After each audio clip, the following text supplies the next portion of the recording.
Looking to connect with a specific user on Twitter? Let's walk through how you can easily tweet to a particular user on Twitter using your PC. To start, open Twitter and locate the profile of the user you want to reach out to. Take your time to find the right profile that you wish to engage with. Once you're on their profile, tap or click on the settings icon situated in the top right corner of the screen. This will open up a menu with various options. From the menu, select Tweet to @username. This feature allows you to compose a tweet directly addressed to the specific user, ensuring they receive your message. Now, it's time to craft your tweet. Type out your message, whether it's a question, a comment, or a simple greeting.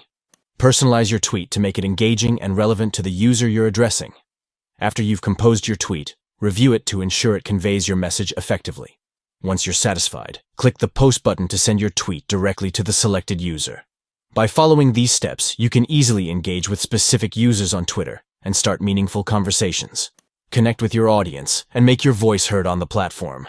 Give it a try and start tweeting to specific users today.